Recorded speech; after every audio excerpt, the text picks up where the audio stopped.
দুর্ভাগ্যক্রমে মুসলিম উম্মাহ হিসেবে আমরা নেতিবাচক চিন্তায় আসক্ত হয়ে পড়েছি।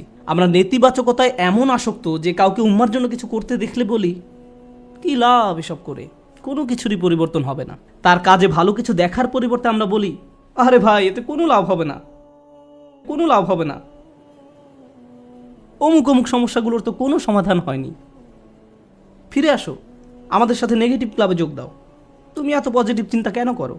অর্থাৎ কাউকে পজিটিভ দেখলে আমাদের কেমন যেন একটা গা জ্বালা করে।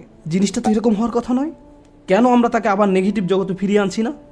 দুঃখজনকভাবে কখনো কখনো এই মনোভাব এমন মানুষদের মাঝে দেখা যায় যাদেরকে আমরা অনুসরণ করি, যেমন পিতামাতা। যখন একজন পিতা সবসময় নেতিবাচক চিন্তা করেন, যখন মা সবসময় নেগেটিভ চিন্তায় ডুবে থাকেন, কিভাবে সেই পরিবারে কৃতজ্ঞ ছেলে মেয়ে বেড়ে উঠবে? তারা যদি আপনাকে সবসময় অভিযোগ করতে দেখে, সব সময় আপনাকে দুঃখ ভারাক্রান্ত দেখে, আপনার বাচ্চারা যদি আপনাকে কখনো কোনো কিছুর জন্য কৃতজ্ঞ হতে না দেখে, কার কাছ থেকে তারা কৃতজ্ঞতা শিখবে? এমন অনেক মুসলিম আমার কাছে আসে যারা নিজেদের ধার্মিক মুসলিম হিসেবে পরিচয় প্রদান করে না। আমি আপনার কিছু ভিডিও দেখেছি, কিন্তু আমি আসলে কখনো মসজিদে যাই না। আমি তখন জিজ্ঞেস করলাম যে কেন আপনি নিজেকে ধার্মিক মুসলিম হিসেবে পরিচয় দেন না? নিজেকে ধার্মিক মুসলিম সমাজের অংশ মনে করতে আপনার দ্বিধা কেন? উত্তরে তারা কি বলে জানেন? তারা বলে এই ধার্মিক মুসলিমরা সব সময় বিপর্যস্ত থাকে, তাদের সবসময় রাগান্বিত দেখায়। কিভাবে এমনটা হলো? যে মানুষদের কাছে স্বর্গীয় ব্যাপার রয়েছে তাদের অবস্থা এমন কি করে হলো? এই আয়াতে প্রজ্ঞা বলতে কৃতজ্ঞতা বোঝানো হয়েছে। হিকমার সারমর্ম হলো, হিকমার নির্যাস হলো শুকর বা কৃতজ্ঞতা। যে নিয়মিত আল্লাহর দিন সম্পর্কে জ্ঞান লাভ করতে থাকে তাকে কেন এমন দুর্দশাগ্রস্ত লাগবে? মূলত আপনি যত বেশি কৃতজ্ঞ হবেন, আপনাকে তত বেশি ইতিবাচক দেখাবে। সব সময় সব কিছুতেই আপনি ইতিবাচক দিকটি খুঁজে পাবেন। এমনকি যখন আমরা দুঃখ ভারাক্রান্ত হয়ে পড়ি, তখন আমরা নিজেদের এই বলে প্রবোধ দেব যে আমি এই মুহূর্তে কোন কোন বিষয়ের জন্য কৃতজ্ঞ থাকতে পারি। তারপর নিজের মনকে শক্ত করে আবার দাঁড়িয়ে যান। এখন আমার মুসা আলাহিসাল্লামের কথা মনে পড়ে গেল। আমি আসলে সব সময় মুসা আলাহিসাল্লামের এই ঘটনাটি দ্বারা অনুপ্রাণিত হই। তিনি নীল নদ পার হয়ে অপর প্রান্তে চলে গেলেন। তার সাথে বনি ইসরায়েলের হাজার হাজার মানুষ, আর সবাই ঘরবাড়িহীন, নিঃস্ব। তার উপর তারা মরুভূমিতে বিচরণ করছেন। তাদের মাথার উপর কোনো ছাদ নেই। পুরুষ, নারী, শিশু, বৃদ্ধ সবাই হয়তো কষ্টে কান্নাকাটি করছে। আমরা এখন টেক্সাসের 100 ডিগ্রি ফারেনহাইট তাপমাত্রায় 20 মিনিট থাকতে পারি না, বলে উঠি আমাকে এখনই বাসায় যেতে হবে। আর তারা মরুভূমিতে বাস করছেন। এখন মুসা আলাইহিসসালাম তাদেরকে শান্ত করার লক্ষ্যে তাদের উদ্দেশ্যে বক্তব্য দিবেন। তিনি তাদেরকে বললেন, লা ইন শাকারতুম লা আযীদান্নাকুম, যদি তোমরা কৃতজ্ঞ হও আমি তোমাদের বাড়িয়ে দেব। আমি ভেবেছিলাম যে তিনি তাদের ধৈর্য ধরা নিয়ে খুতবা দিবেন, কিন্তু না, তিনি তাদের উদ্দেশ্যে কৃতজ্ঞতা নিয়ে খুতবা দিলেন। কেউ হয়তো বলতে পারে, আরে আমরা কি নিয়ে কৃতজ্ঞ হব? আবহাওয়ার অবস্থা দেখেছো, আমাদের বাচ্চাদের অবস্থা, আমরা ক্ষুধায় কাতর, গায়ের জামাটা ছাড়া আর কোনো জামা নেই, আমাদের কোনো খাবার নেই। কৃতজ্ঞ কিসের জন্য কৃতজ্ঞ হব?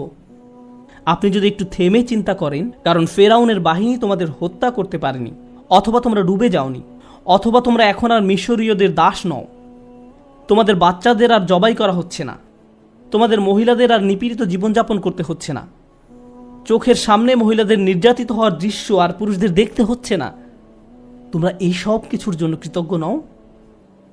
অভিযোগ করছো? কৃতজ্ঞ হওয়ার জন্য আপনি সব সময় কিছু না কিছু খুঁজে পাবেনই। সব সময় এমন কিছু পাবেন যা আরও খারাপ হতে পারত। সুতরাং এই ধরনের প্রজ্ঞা নিয়ে বেঁচে থাকা খুবই কঠিন। কিন্তু কেউ যদি এভাবে জীবনযাপন করতে পারে, তাহলে সে শুধু নিজেরই উপকার করলো। অমাই ইয়াশকুর ফা ইন্নামা ইয়াশকুরু লিনাফসিহি, যে কৃতজ্ঞতা প্রকাশ করে সে তা নিজের কল্যাণেই করে। আল্লাহ ওয়াদা করেছেন, লা আযীদান্নাকুম, আমি তোমাদের আরো বেশি দান করব। আল্লাহ আপনার জীবনের প্রতিটি ক্ষেত্রেই আপনাকে সমৃদ্ধি দান করবেন, যেমন হেদায়েত, স্বাস্থ্য, রিজিক সহ সকল ক্ষেত্রে সবকিছুই ঠিক হয়ে যাবে যদি আমি আর আপনি আল্লাহর প্রতি কৃতজ্ঞ হতে পারি। এটাই এখানে প্রজ্ঞা। তারপর তিনি বলেন, ওমান কাফারা ফা ইন্নাল্লাহা গানিয়্যুন হামিদ, আর যে কৃতজ্ঞ হয় আল্লাহ অভাবমুক্ত। আল্লাহ হলেন গানি এবং হামিদ, তিনি ধনী এবং প্রশংসিত। অর্থাৎ আপনার প্রশংসা তার দরকার নেই, মানুষের প্রশংসার দরকার হয়, কিন্তু আল্লাহর প্রশংসার দরকার নেই। কিছু মানুষ বলে, কেন আমি তার প্রতি কৃতজ্ঞ হব? তোমাদের প্রভুর কেন এত প্রশংসা দরকার হয়? সাধারণ নাস্তিকরাই প্রশ্ন করে, কেন তোমাদের রব সবসময় প্রশংসা করতে বলে? আল্লাহ বলেন, তিনি হলেন গানি, তার কোনো কিছুর প্রয়োজন নেই, তার প্রশংসার দরকার পড়ে না। এটা তোমাদের জন্য, এই প্রশংসা করার মাধ্যমে তোমরাই উপকৃত হবে। তিনি হলেন হামিদ, তোমরা প্রশংসা করো বা না করো, তিনিই প্রশংসার মালিক। শুধু শুকর বা কৃতজ্ঞতা নয়, বরং হামদ বা প্রশংসাও তার অধিকারভুক্ত। তিনি আপনার প্রশংসার জন্য অপেক্ষা করেন না। তারপর এই মানুষটি হযরত লোকমান, যিনি কৃতজ্ঞতা এবং শুকরিয়ার জিন্দেগি যাপন করতেন, আর এই দুইটি গুণ তার জীবনের সব কিছুতেই দীপ্তি ছড়িয়েছিল। তিনি কোনো কিছু সম্পাদন করতে গেলে এই গুণগুলো তার মনোভঙ্গি ঠিক করে দিত। আপনি কি কাজ করেন সেটা যেমন গুরুত্বপূর্ণ, তার চেয়েও বড় গুরুত্বপূর্ণ ব্যাপার হলো এই কাজের প্রতি আপনার মনোভঙ্গি কেমন। শুধু কি করেন তাই নয়, বরং কিভাবে করেন সেটাও গুরুত্বপূর্ণ। আপনারা উভয়ে বিসমিল্লাহ বলে খাওয়া শুরু করেছেন, সব কিছু দেখতে একই রকম, কিন্তু একজনের কৃতজ্ঞতার মনোভঙ্গি ছিল আর অন্যজনের সেটা ছিল না। একজন এই দুনিয়া এবং পরকাল উভয় জগতেই লাভবান হবে, অন্যজন হবে না। অন্যজন এই সমস্ত উপকারের দরজা বন্ধ করে রেখেছে, কারণ যে দৃষ্টিভঙ্গিতে সে খেয়েছিল সেটা কৃতজ্ঞতার দৃষ্টিভঙ্গি ছিল না। শুকর শুধু কাজের নাম নয়, এটা মনোভঙ্গিরও নাম। এখন তিনি তার ছেলেকে কি বললেন? ওয়াইজ ক্বালা লুকমানু লিইবনিহি ওয়া হুয়া ইয়াইযুহু। লোকমান যখন উপদেশ দেওয়ার সময় তার ছেলের দিকে ফিরে বললেন, হে আমার ছেলে, আমার প্রিয় সন্তান, লা তুশরিক বিল্লাহ, আল্লাহর সাথে শিরক করো না, আল্লাহর কোনো অংশীদার সাব্যস্ত করো না। কিন্তু আলোচনার সূত্রপাত তো শিরক দিয়ে হয়নি, মূর্তি পূজা নিয়ে তো এই কথাবার্তা শুরু হয়নি। আলোচনা তো ছিল কৃতজ্ঞ হওয়া নিয়ে। আমরা শাব্দিক দৃষ্টিকোণ থেকে একটি বিষয় এখানে শিখছি, শিরক এবং শুকর এর একটি শাব্দিক মিল আছে। কিন্তু আরেকটি বিষয় আমাদের এখানে জানতে হবে, আল্লাহ আমাদের এখানে শেখাচ্ছেন তার সাথে আমাদের সম্পর্কের মূল কেন্দ্রবিন্দু হলো আসলে কৃতজ্ঞতা। আমাদের আল্লাহর প্রতি যত ধরনের অনুভূতি রয়েছে, আমরা তার দাস, আমরা তাকে ভয় করি, আমরা তার কর্তৃত্ব মেনে নিয়েছি, আমরা জানি যে তিনি আমাদের সৃষ্টিকর্তা, এই সব কিছুই সত্য। কিন্তু এই সব কিছুর মাঝে আল্লাহর সাথে সত্যিকারের সম্পর্ক তৈরি করতে হলে আমাদের অন্তরে যা থাকতে হবে তা হলো কৃতজ্ঞতাবোধ। যদি অন্তরে এর উপস্থিতি না থাকে, তাহলে অন্তর এমন এক ধরনের শিরকের বসবাস হবে যার সাথে আমরা যুদ্ধ করে পারবো না। কারণ এটা দেখতে মূর্তির মতো নয়, এটাকে দেখতে মিথ্যে কোনো খোদার মতো মনে হয় না। এটা এমন এক ধরনের মূর্তি যার বসবাস অন্তরে। তো তিনি তার সন্তানকে বলেন, আল্লাহর সাথে শিরক করো না, আল্লাহর প্রতি অকৃতজ্ঞ হয়েও না বলার পরিবর্তে তিনি এই কথা বললেন, কারণ তিনি যেহেতু মনে করেন কৃতজ্ঞ হওয়াই আসলে প্রজ্ঞা, আল্লাহর পাশাপাশি কোনো কিছুকে স্থাপন করো না। আমরা এটা কিভাবে বুঝব? লুকমান তার ছেলেকে আসলে কি শিক্ষা দিচ্ছেন? প্রসঙ্গত এটা শুধু সন্তানের সাথে পিতার কথোপকথন নয়, বরং এটা এমন যে কারো জন্য হতে পারে যার অধীনে কেউ বাস করে। আপনার জীবনে যদি এমন কেউ থাকে যে আপনার কাছ থেকে প্রজ্ঞার তালাশ করে, বিশেষত আমি বাবাদের উদ্দেশ্যে বলছি, এমনকি এর বাইরেও, আপনি হয়তো বড় ভাই, আপনি এমন পজিশনে আছেন যেখানে অন্যরা আপনার অনুসরণ করে, সেক্ষেত্রে আপনার উচিত এই শিক্ষাটি তাদের নিকট পৌঁছে দেয়া। আমি নিজেকে এই প্রশ্নটি করি। আপনাদের কাউকে কাউকে আল্লাহ অনেক কিছু দিয়েছেন, যেমন আপনাদের হয়তো ভালো চাকরি আছে, ভালো ব্যবসা আছে, টাকার সমস্যা নেই, গাড়িও আছে, আপনার সব কিছুই আছে। ফলে আপনার বাচ্চাদের জীবন আপনার নিজের জীবনের চাইতেও অনেক বেশি সহজতর। কিন্তু আপনি যখন ছোট ছিলেন, আপনার জীবন এতটা সহজ ছিল না। আমার এখনও মনে আছে, ঈদের সময় আমরা বার্গার কিনতাম। আমরা একটা বার্গার কিনে পুরো পরিবার সবাই ভাগ করে খেতাম। এটাই ছিল আমাদের ঈদ। আমি আমার বোনের টুকরার দিকে তাকিয়ে থাকতাম, কারণ মাঝখানে টুকরাটা ছিল সবচেয়ে বড়। অনেক বাচ্চারা প্রথম টুকরাটা চায়, কিন্তু প্রথম টুকরাটিতে তো শুধুই রুটি। এখানে আসল কথা হলো আমাদের বাচ্চারা এসব জানে না। তারা এভাবে বলে, আমি আমারটাতে চিজ চাই, আমারটাতে মেয়োনিজ চাই, কেউ বলে আমারটাতে চিজ না, পেঁয়াজ চাই। আমার বাল্যকাল আর তাদের বাল্যকাল একরকম নয়। তারা কষ্ট দেখে না। যখন আপনার টিনেজ বাচ্চা বলে, আমি ঠিক শিওর না কোন কলেজটাতে ভর্তি হব, কোন গাড়িটা যে পছন্দ করি, আপনার হয়তো তখন মনে পড়ে, ভাই আমি পাবলিক বাসে ধাক্কাধাক্কি করে কলেজে যেতাম, সকালবেলা পত্রিকা বিতরণ করতাম, কাজে 3 মিনিট দেরিতে পৌঁছানোর জন্য চাকরি হারিয়েছিলাম, আমি কোনো মতে টিউশন ফি দিতাম, বাসায় নিয়মিত বাজারও থাকতো না। আর আমার বাচ্চারা এখন বলছে তারা শিওর না কোন গাড়িটা কিনবে। আপনার মন চাচ্ছে দেয়ালে নিজের মাথা ফাটাতে, কারণ আমাদের বাচ্চারা মনে করে তাদের তো এমনিতেই সব কিছু পাওয়ার কথা। তারা কৃতজ্ঞ হওয়ার মানে বোঝে না। এভাবে কারো পক্ষে কৃতজ্ঞ হওয়া সম্ভব নয়। আমাদের উচিত আমাদের বাচ্চাদের টাকার মূল্য শেখানো। তাদেরকে উন্নত জীবন দেওয়ার মানে এই নয় যে তাদেরকে ভালো মানের অ্যাপার্টমেন্ট দিবেন, আপনি হয়তো অতিরিক্ত দিয়ে তাদের ধ্বংস করে দিয়েছেন। আপনার বাসা যদি খেলনায় পরিপূর্ণ থাকে আর তারা শুধু আরও নতুন নতুন খেলনা চায়, 2 দিন আগে কিনে দিয়েছেন সেটা ময়লার বাক্সে, তাহলে এই সব শেখার মানে কি? এই তিলাওয়াতের অর্থ কি? আনিশকুর লিল্লাহ মানে বাবা হিসাবে আপনাকে কৃতজ্ঞতার জীবনযাপন করতে হবে এবং আপনি আপনার সন্তানকে কাজের গুরুত্ব বুঝাবেন, রিজিকের গুরুত্ব বুঝাবেন, তাদের যা আছে তার গুরুত্ব বুঝাবেন। তারা যেন যা নেই তা নিয়ে অসন্তুষ্ট হয়ে না থাকে। ঈদের সময় বাচ্চারা ধনী হয়ে যায়। এই সময়টা ছিল আমাদের বাচ্চাদের কৃতজ্ঞতা শেখানোর একটা সুযোগ। কারণ রমজানের আয়াতের শেষে আল্লাহ কি বলেছেন? যেন তোমরা কৃতজ্ঞ হতে পারো। তুমি কত পেয়েছো? তারা একজন আরেকজনকে এভাবে জিজ্ঞেস করে, 2000 টাকা, আমি পেয়েছি মাত্র 1500 টাকা। আমরা দেয়ার পজিশনে নেই, আমরা শুধু নেয়ার মধ্যে আছি। আমরা আমাদের ছেলে মেয়েদের রাক্ষসে পরিণত করে ফেলেছি। তাদেরকে শুধু ভোগ করা শেখাচ্ছি, আর তাদের চাওয়ারও কোনো অন্ত নেই। আর যখন তাদের কোনো দাবি পূরণ করার অবস্থা না থাকে, আমি এমন অনেক পিতামাতার সম্মুখীন হয়েছি যাদের বাচ্চারা তাদের নিকট এভাবে দাবি জানায়, অবশ্যই আমাকে আইফোন কিনে দিতে হবে। পিতা বলে, না, পারবো না। বাচ্চা তখন বলে, তাহলে আমি আত্মহত্যা করব। তাদের তখন আমার কাছে আসতে হয়েছিল। নতুন আইফোন না পাওয়ার কারণে তারা এমন থ্রেট দিচ্ছিল, কিংবা বাসায় ওয়াইফাই নাই এজন্য এমন করছিল। এটা কৃতজ্ঞতার সম্পূর্ণ বিপরীত আচরণ। আর এমন আচরণ হলো আল্লাহর সাথে এক ধরনের শিরক। যখন কৃতজ্ঞতা হারিয়ে যায়, যা বাকি থাকে তা হলো শিরক। আপনি আত্মসমর্পণ করতে চান, যার কথা শুনতে চান, যাকে সন্তুষ্ট করতে চান, সে হলো নিজের ইচ্ছা আকাঙ্ক্ষা, নিজের ভোগ বিলাসিতা, নিজের কামনা বাসনা। বাচ্চারা এসব জানে না। তাদেরকে দেখিয়ে দিতে হবে, বোঝাতে হবে। আপনি তাদেরকে যা বানান তারা তাই হবে। আমরা তাদের প্রতি এমন অন্যায় আচরণ করতে পারি না। আপনার টাকা আছে বলেই যে তাদের সব দাবি পূরণ করতে হবে এমনটা নয়। অবশ্য বিপরীত অবস্থাও আছে।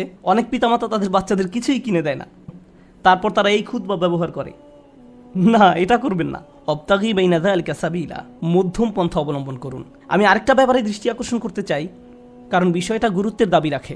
আমাদের বাচ্চাদেরকে দায়িত্ববোধ শেখাতে হবে। তারা যখন টিনেজ বয়সে পৌঁছায়, তাদেরকে বাসার ছোটখাটো কিছু কাজ করতে দিন, তাদেরকে বাসার কাজে কিছুটা অবদান রাখতে দিন। তারা যদি এর বিনিময়ে চায়, তাহলে বলুন, তুমিও এই বাসায় থাকো, এখানেই ঘুমাও, তোমাকেও কিছুটা দায়িত্ব নিতে হবে। আপনার বাচ্চাদেরকে দায়িত্ববোধ শেখান, কোনো কিছুর বিনিময়ে না, টাকার বিনিময়ে নয়, অথবা মাস শেষে তাদেরকে নতুন গেম কিনে দিবেন বলেও নয়, কোনো কিছুর বিনিময়ে না। যদি আমরা সব সময় এমনটা করি, যদি তাদেরকে শুধু ভোগ করতে শিখাই আর তারা শুধু আপনার নিকট বিনিময় চাইতে থাকে, এটা করলে আমাকে কি দিবা, ওটা করলে আমাকে কি দিবা, যদি আপনার বাচ্চাদের আল্লাহর প্রতি কৃতজ্ঞ হতে না শেখান, তাহলে কিভাবে তারা আপনার প্রতি কৃতজ্ঞ হবে? এই দুইটা বিষয় কি সম্পর্কযুক্ত নয়? আল্লাহ বলছেন, আনিশকুরলি ওয়া ওয়ালিদাই, আমার প্রতি ও তোমার পিতামাতার প্রতি কৃতজ্ঞ হও। এই দুইটা ব্যাপার সম্পর্কযুক্ত।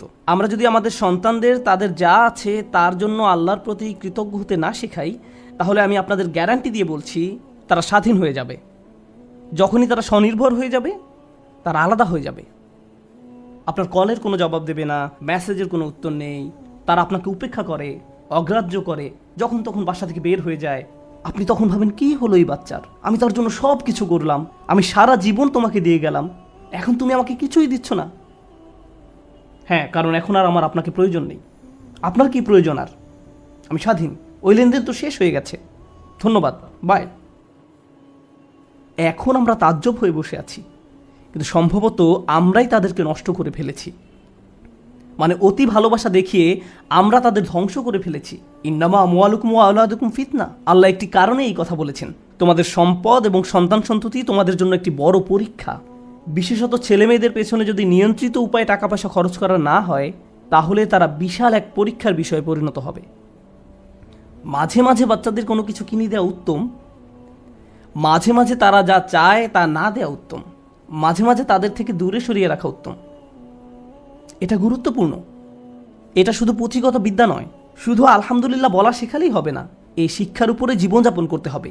এজন্যই আলোচনাটি শুরু হয়েছে এই বলে, ওয়ালাকাদ আতাইনা লুকমান আল হিকমা, আমি লোকমানকে প্রজ্ঞা শিক্ষা দিয়েছি, বাস্তব জ্ঞান, বাস্তব শিক্ষা। কিভাবে কৃতজ্ঞ থেকে জীবন কাটাতে হবে সেই শিক্ষা। আমাদের বাচ্চারা কতবার তাদের জামাকাপড় ভাঁজ করে, ধৌত করে, আমরা তাদের কিভাবে কৃতজ্ঞতার শিক্ষা দেব যখন তাদের সব কিছু আমরাই করে দেই? মনে হয় যেন ঘরের মধ্যে ছোট ছোট ফেরাউন দৌড়াদৌড়ি করছে আর বলছে আমিই সবচেয়ে বড় রব। أنا ربكم الأعلى. আজ আমি বার্গার খাবো না, পিৎজা খাবো, আমাকে এটা দাও ওইটা দাও। আমরা তাদের এমন বানিয়ে ফেলেছি। এটা তাদের দোষ নয়। আমাদের সন্তানরা যখন নষ্ট হয়ে যায়, এই জন্য নয় যে তারা শয়তান, এর কারণ হলো আমরা তাদের সঠিক শিক্ষাটা দিচ্ছি না। প্রজ্ঞা থাকার মানে হলো আপনি আপনার সন্তানদেরকে সঠিক নিয়মে বড় করেন, আপনি তাদের আকাঙ্ক্ষাগুলো নিয়ন্ত্রণের চেষ্টা করেন। বাচ্চাদের এই নিয়ন্ত্রণটি নেই। আমাদেরকে ভালোবাসার সাথে তাদের ভিতরে এই অনুভূতি তৈরি করে দিতে হবে। আয়াতটি শুরু হয়েছে ইয়া বুনাইয়া দিয়ে, আমার প্রিয় ছেলে, অর্থাৎ বাবা অত্যন্ত আদর মাখা কণ্ঠে তার বাচ্চার সাথে কথা বলছেন। আপনি এর উল্টাভাবে শুরু করতে পারেন না, এই বাসার সবাই শোনো, আমি মাত্র জুমা থেকে আসলাম, বাসার সব কিছু এখন অন্য নিয়মে চলবে। এভাবে না। ভালোবাসার সাথে সুন্দরভাবে করুন, তাদের সাথে কথা বলুন, তাদেরকে বোঝান যে তাদের আচরণ পরিবর্তন করতে হবে। আমাদের মাঝে না দেখলে তারা এটা শিখবে না। যদি আমি খাবার ফেলে দেই, ক্ষুধা লাগলে রেস্টুরেন্টে গিয়ে অপ্রয়োজনীয় অর্ডার করি, এরপর অল্প একটু খেয়ে বলি আমি আর পারবো না, আর সন্তানকে বলি খাবার শেষ করো, খাবার শেষ করো, তারা শিখবে না, তারা শিখবে না, তারা ফেলে দিবে। আপনার জীবনটা যদি অকৃতজ্ঞতায় পূর্ণ থাকে, তাহলে এটা অনেক বড় একটা সমস্যা। এই জন্যই অবিশ্বাস এবং অকৃতজ্ঞতা প্রকাশে একই শব্দ ব্যবহার করা হয়েছে। একই শব্দ ব্যবহার করা হয়েছে। কুফর বিল্লাহ মানে হলো আল্লাহকে অবিশ্বাস করা, আর কুফরান বিন নিয়ামাহ মানে নিয়ামতকে অস্বীকার করা, অকৃতজ্ঞ হওয়া। একই শব্দ। আল্লাহর নিকট কাফের আসলে দুইটা জিনিস। ভাবতে পারেন, এমন ব্যক্তি যে আল্লাহকে অস্বীকার করে এবং যে আল্লাহর প্রতি অকৃতজ্ঞ। এই জন্য যে ব্যক্তি আল্লাহর প্রতি কৃতজ্ঞ থাকে, তার পক্ষে শিরক করা অসম্ভব। কারণ আপনি যদি আল্লাহর প্রতি সুধারণা পোষণ করেন, আপনি শিরক করতে পারবেন না। আমাদেরকে তার প্রতি অকৃতজ্ঞ হওয়ার শিরক থেকে রক্ষা করুন। আল্লাহ আজ্জা ওয়া জাল্লা আমাদেরকে কৃতজ্ঞ থেকে জীবন পার করার সামর্থ্য দান করুন এবং আমাদেরকে সেসব মানুষদের অন্তর্ভুক্ত করুন যারা তাদের সন্তানদেরকে কৃতজ্ঞ হওয়ার শিক্ষা দান করে। বারাকাল্লাহু লি ওয়া লাকুম। আসসালামু আলাইকুম ওয়া রাহমাতুল্লাহ।